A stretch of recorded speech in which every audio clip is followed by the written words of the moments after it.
Olá, queridas famílias da Primeira Igreja Batista em Cabo Verde, Minas Gerais. Sejam bem-vindos ao nosso canal, o canal que se preocupa com a essência do Evangelho de Jesus Cristo. Temos analisado essa necessidade de um retorno à essência do Evangelho de Cristo. Nós já analisamos em outros vídeos, são reflexões, não estudos profundos, nas reflexões que temos feito a respeito dessa necessidade. Por quê? Porque a igreja, ao longo da sua história, ela, em determinados momentos, ela se desviou. Por exemplo, quando a igreja chegou na Idade Média, pouco antes da Idade Média, quando ela foi declarada, né, religião oficial, o cristianismo foi declarado religião oficial do Império Romano, a igreja se tornou numa instituição poderosa, com força política e econômica. E durante toda a Idade Média ela se manteve assim como a instituição mais poderosa da Europa, proprietária de muitas terras, maior proprietária de terras da Europa. E ela, nessa condição, ela se viu no direito, ela usurpou, né, o direito de legislar. Ela se viu no direito de mudar as Escrituras e aquilo que Jesus deixou, ordenou. Por exemplo, nós vimos lá nos primeiros vídeos aquela ordem de Jesus, aquela sentença: não podeis servir a dois senhores, a Deus e a Mamon, são inconciliáveis. A igreja se encantou com Mamon, se encantou com o mundo, e a igreja então resolveu conciliar o inconciliável, e ela então passou a vislumbrar essa possibilidade, esse poder, não é, esse domínio, e ela então mudou as Escrituras, ela criou novos sistemas doutrinários, né, restabeleceu o sacerdócio que Jesus tinha abolido com a sua morte na cruz. A Bíblia diz que ele abriu um novo e vivo caminho para que todos aqueles que nele creem possam chegar ao trono da graça de Deus. Mas a igreja restabeleceu o sacerdócio, a igreja mudou a doutrina da salvação, que a Bíblia diz em Efésios 2, 8, 9, pela graça sois salvos por meio da fé, única e exclusivamente. Não vem de vós, não vem das obras, para que ninguém se glorie nas obras. A salvação não é uma conquista do homem, do ser humano, é dádiva da graça de Deus, da misericórdia de Deus por nós, para todos aqueles que se arrependem e creem somente em Jesus, que fez o único sacrifício na cruz pela nossa redenção. Então, a igreja também, depois de muito tempo, houve uma reforma protestante em 1517, a igreja tentou voltar para o caminho do Novo Testamento e, principalmente na questão da salvação, ela restabeleceu aquilo que a Escritura Sagrada diz, mas os tempos vão mudando e nós estamos hoje na pós-modernidade e, novamente, a igreja se vê diante desse desafio de retornar à essência do Evangelho, porque ela foi se perdendo e, de novo, Mamon está aí sendo adorada, a igreja se encantando com Mamon, com o Deus desse mundo, com o poder econômico, com o poder político, fazendo alianças espúrias, causando muitos escândalos ao Evangelho de Jesus Cristo, e isso é lamentável. Então nós estamos vendo essas cartas do Apocalipse como um alerta que Jesus deixou antecipadamente, porque Jesus não é pego de surpresa. Ele sabia que ia haver esse desvio. Então, ele usa o seu servo, o apóstolo João, para escrever 7 cartas a 7 igrejas da Ásia Menor, conhecidas como as 7 cartas do Apocalipse, e ele traz o seu alerta à igreja. Nós não estamos fazendo um estudo aprofundado do Apocalipse, nós estamos fazendo reflexões práticas sobre a igreja fiel, a igreja infiel, porque cremos que essas cartas servem para toda a igreja de Cristo, todas as igrejas de todos os lugares, né? A igreja de Cristo espalhada pela face da terra, em todos os tempos também, nós vamos seguir essa linha. Todas as cartas têm ensinamentos, têm despertamento, têm alerta, têm repreensão e têm, acima de tudo, consolação. Temos visto que Deus, mesmo quando Ele repreende, a repreensão de Deus é no intuito de trazer restauração. Deus jamais tem o prazer de repreender para punir, para castigar, para destruir. A repreensão de Deus, a disciplina de Deus é vida, é restauração, renova a esperança. Assim foi com a igreja de Éfeso, a carta à igreja de Éfeso, capítulo 2, o início, a primeira carta, nós já vimos, uma igreja que não se acovardou, uma igreja que pôs à prova os falsos apóstolos, os achou mentirosos. Então a igreja não assumiu a atitude da covardia de muitos de hoje. A igreja de hoje, muitas igrejas, pastores, líderes, se acovardam e dão aquela desculpa famosa, né? Não podemos julgar.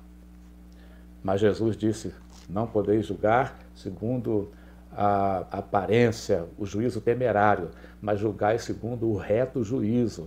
Vocês têm que analisar, cautelai-vos dos falsos profetas, analise as obras deles, pelos frutos vocês vão conhecê-los. É impossível essa ação sem fazer o julgamento, que é a análise, para constatar o fruto. Então, continuando agora, a segunda carta, a mensagem a Esmirna, mensagem à igreja de Esmirna, Apocalipse 2:8. Ao anjo da igreja em Esmirna escreve, estas coisas diz o primeiro e o último, que esteve morto e tornou a viver. Conheço a tua tribulação. Novamente, né? Palavra de consolação. Conheço a tua tribulação, a tua pobreza, mas tu és rico. E a blasfêmia dos que a si mesmos se declaram judeus e não são, sendo antes sinagoga de Satanás. Não temas as coisas que tens de sofrer. Eis que o diabo está para lançar em prisão alguns dentre vós, para ser dispostos à prova, e tereis tribulação de 10 dias. Ser fiel até a morte e dar-te-ei a coroa da vida. Quem tem ouvidos, ouça o que o Espírito diz às igrejas. O vencedor de nenhum modo sofrerá dano da segunda morte. O que podemos tirar para nós nos nossos dias? A palavra de Deus é sempre atual, ela é viva e eficaz. Então, nós notamos aqui que, da mesma forma como vimos na primeira carta da igreja de Éfeso, essa consolação, conheço a tua tribulação. Deus sabe tudo o que passamos. Deus conhece cada igreja, Deus conhece cada líder, Deus conhece cada crente. Deus sabe os que são fiéis e as tribulações pelas quais os seus passam. Ele conhece, ele não está oculto, escondido, distante. Ele conhece essa tribulação. Ele conhece a pobreza dessa igreja aqui, mas logo em seguida diz, eu conheço a tua pobreza, mas tu és rico. Em outra versão, de fato, tu és rico, ou a igreja é rica. A igreja então era pobre segundo os homens, segundo as pessoas, segundo o julgamento do mundo. Mas para Deus, Deus vê diferente. O homem vê pela aparência, julga pela aparência, valoriza os que têm, valoriza o poderio econômico. Por isso que muitas igrejas lutam por poderio econômico. Hoje é comum até a busca de formação de impérios econômicos. Igrejas, empresas formando impérios econômicos. Nada a ver com a essência do Evangelho. Essa igreja aqui, considerada pobre, aos olhos de Deus, era rica, porque ela era uma igreja fiel. A riqueza da fidelidade, ela tinha o tesouro da unção do Espírito Santo de Deus. Não há riqueza maior do que essa. Tu és rico. Eu conheço a blasfêmia dos que a si mesmos se declaram judeus, aqueles que se dizem povo de Deus. Blasfemam, não são, sendo antes sinagoga de Satanás. Jesus já tinha alertado, né, que haveria o trigo, mas infelizmente cresceria o joio no meio do trigo. E aqui, os que se diziam judeus, mas eram sinagogas de Satanás, eram aqueles que se achavam povo de Deus, mas na verdade serviam a Satanás. Os piores inimigos são aqueles que estão dentro, né? Dentro do ninho, no meio ali, convivendo como se fosse, mas não é. Essa igreja enfrentava esse tipo de problema, mas ela não foi repreendida, então ela não suportava, ela não apoiava, não é? Ela, como a igreja de Éfeso, também não se acovardava. Não temas as coisas que tens de sofrer. No versículo 10, nós destacamos aqui em nossa reunião, nosso culto online, muito agradável, às quartas-feiras, em nossa sala, né? A sala ali do Facebook, um ambiente muito aconchegante, tem sido os nossos cultos online, até podermos voltar fisicamente no templo. Mas aqui, nós notamos que Jesus alerta a igreja para as tribulações, as perseguições que ela vai passar. Alguns de vós serão lançados na prisão. Eis que o diabo está para lançar em prisão alguns dentre vós, para ser dispostos à prova. Por que Jesus não disse a essa igreja, olha, vocês vão ser lançados na prisão, o diabo está para lançar alguns na prisão, então vocês tratem de ser espertos, formem bancadas políticas, né? Formem uma bancada cristã lá em Roma, no Senado de Roma, procurem atrair pessoas poderosas, que elas entrem para a igreja, não precisa exigir conversão, novo nascimento, não. Elas podem apenas aderir, basta aderir a uma religiosidade, a um cristianismo religião.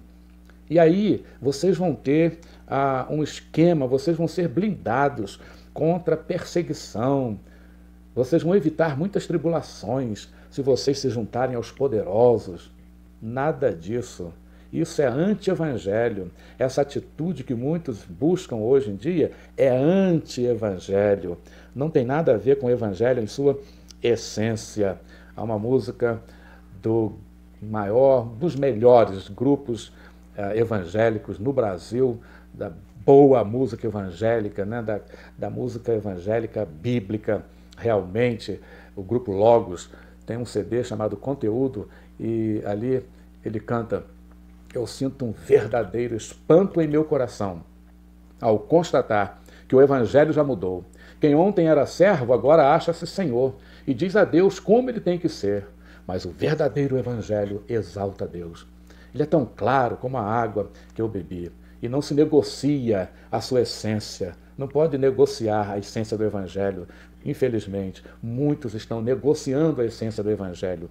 Estão pregando e vivendo o evangelho anátema, onde vale a união com a corrupção, com os poderes do mundo, com a adoração a Mamon.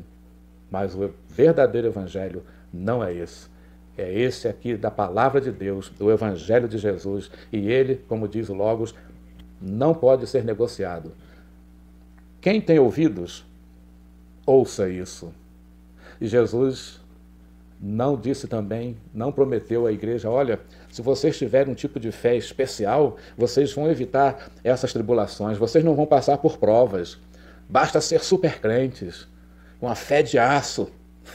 Não existe isso. É invenção humana do outro evangelho, o evangelho anátema, que Paulo alertou os Gálatas. Quem tem ouvidos, ouça o que o Espírito diz às igrejas. O vencedor de nenhum modo sofrerá o dano da segunda morte. O vencedor não é o supercrente.